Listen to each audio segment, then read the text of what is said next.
emitting a horrible shriek as it did so. I can never forget its face, the way the hollow eyes oozed some kind of black substance, like tar, and the way its lips were pulled back into a gruesome grin, the teeth blood-stained and razor-sharp. It looked like it had 4 limbs, its front 2 slamming on the glass and pounding. As I was frozen in front of the window in terror, my parents burst into the room. My father held a shotgun. He marched up to my bed and yanked me away from the window. He pointed his shotgun at the creature, shooting a bullet at it. The thing scrambled away, leaving the window almost completely shattered. "Damn it, son, it was a simple task. Just don't look out the window. How hard is that?" My dad shouted at me.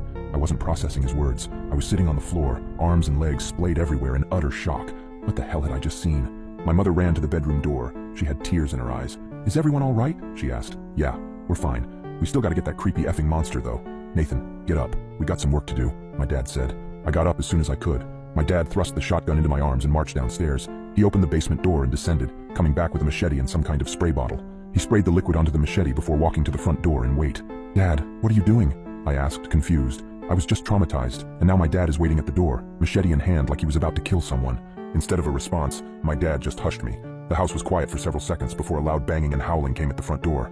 We heard a rip, and we knew the screen door was no more. The wood of the interior door started to splinter, and I took a few steps backward. My dad glared at me. "Nathan, now is not the time for this. Point the goddamn gun and get ready to shoot." I aimed the gun at the door, trying to find the spot where the howling was coming from. The door was strong, but it wasn't indestructible. The creature burst through the door, and I pulled the trigger in a moment of terrified panic. My dad knelt down and brought his machete down on the abomination's head. The howling ceased, and my mom rushed forward with a tarp to cover the spot where the door was destroyed. "Honey, are you okay?" my mom asked for the second time that night. She came up to me and kissed my cheeks, as if to make sure I was still there. She went over to my dad and did the same. "We're okay, both of you, get in the basement. I gotta clean this up." I asked, "Basement? Why the basement?" Everything was going by at the speed of light, and I couldn't help but question everything that was happening at the moment. "Let's just get in the basement. Your father needs to clean up," my mom said, grabbing my arm and pulling me to the basement. We sat on the couch down there for what seemed like hours before my dad came in and put the machete up.